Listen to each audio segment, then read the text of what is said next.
శనివారం నాడు AP deputy CM Pawan Kalyan Kondagattu Anjaneya స్వామికి మొక్కులు చెల్లించుకొని పోయినారు. ఏ మాట కామాటే చెప్పుకోవాలా.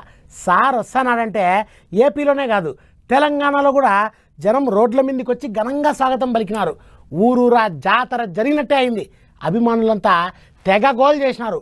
పనిలో పని సార్ కూడా ఆడా ఉంటా ఈడా ఉంటా అన్నట్టు మాట్లాడే తలికే ఇప్పుడు నిజంగానే ఉంటాడా, తెలంగాణలో కూడా జనసేన బరిలోకి దిగుతుందా అని రకరకాల ముచ్చట్లు వినిపిస్తున్నాయి. పూలు జల్లుడు బండ్లాగా బట్టి పోటువోలు దిగుడు ఏపీలనే కాదు తెలంగాణకు వచ్చిన జనసేన అని పతార అంతకు మించినట్టే ఉన్నది. అంజన్న దర్శనానికి కొండగట్టుకు పోతుంటే ఊరూరు కాడ పబ్లిక్ జాతర చేసిండ్రు. బండి ఆపి ఏపీ ఉప ముఖ్యమంత్రికి జైలు కొట్టిండ్రు, దండలేసిండ్రు, మస్తు ధూమ్ ధామ్ చేసిండ్రు. ఇక సారు కూడా ఎవ్వలను నారాజ్ చేయకుండా అందరినీ పాయిరంగా అరుచుకున్నాడు. మైక్ అందుకొని తెలంగాణలో కూడా పని చేస్తాం, అక్కడుంటా ఇక్కడుంటా, రెండు దిక్కులు రెండు కాండ్ల అన్నట్టు మాట్లాడిండు.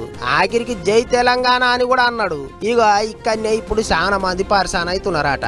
ఆగో ఈడా ఉంటా ఆడా ఉంటా అని అంటే మరి ఇక ఏపీలో పని చేసినట్టు తెలంగాణలో కూడా పువ్వు పార్టీలతో కలిసి పని చేస్తారా, కలిసి పోటీ చేస్తారా అన్నట్టు ముచ్చట్లు వినిపిస్తున్నాయి. ఇప్పుడు ఇదే ముచ్చట మీద సెంటర్ మంత్రి బండి సార్ని అడిగితే ఏమన్నాడో చూడర్రే. కాబట్టి వారు ప్రతిపాదించారు కాబట్టి, ఒక ప్రతిపాదన ముందు పెట్టారు కాబట్టి మా రాష్ట్ర అధ్యక్షులు, మా జాతీయ అధ్యక్షులు, మా పార్టీ మొత్తం అందరు కూర్చొని ప్రజాభిప్రాయము, కార్యకర్తల అభిప్రాయము, నాయకుల అభిప్రాయం సేకరించి దానికి అనుగుణంగా వివరిస్తుంది తప్ప బండి సంజయ్ ఇయ్యాల మేము జనసంతో పొత్తు పెట్టుకుంటాము అంటే అటువంటి పార్టీ మాది కాదు. అంటే వారు ప్రతిపాదన ముందు పెట్టారు, దాని గురించి పార్టీ ఆలోచిస్తే అందరు కలిసి పార్టీ ఆలోచించి నిర్ణయం ప్రకటిస్తారు. మనదేమున్నది, అంత ఢిల్లీ పెద్ద సార్ల చేతులు ఉన్నది. గిలాస పార్టీతో కలిసి పని చేయండి అని వాళ్ళు చెప్తే చేసుడే, లేకపోతే లేదు. పెద్ద మనుషుల మాట పెరుగన్నం అన్నట్టు చెప్పుకొచ్చిండు సారు. ఇగి తిట్టుంటే పోయిన అసెంబ్లీ ఎలక్షన్ల తెలంగాణలో గిలాస పార్టీ వాళ్ళు పువ్వు పార్టీ వాళ్ళు పొత్తుకూడిండ్రు. గెలుసుడు ఓడిపోవుడు పక్కకు పెడితే 8 నియోజకవర్గాలలో ఇద్దరు కలిసే పోటీ చేసిండ్రు. ఇక ఇప్పుడు ఏపీలో జనసేన అని ఉప ముఖ్యమంత్రి అయ్యిండు.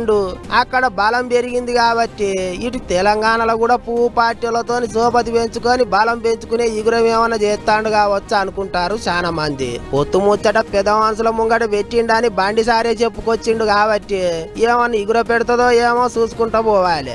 అంత మంచిగానే ఉన్నది. కానీ గిలాస పార్టీ వాళ్ళు తెలంగాణలో పువ్వు పార్టీలతో కలిస్తే మరి తెలంగాణ సైకిల్ పార్టీ వాళ్ళు ఏం చేస్తారో అనుకుంటారు ఇప్పుడు అందరూ.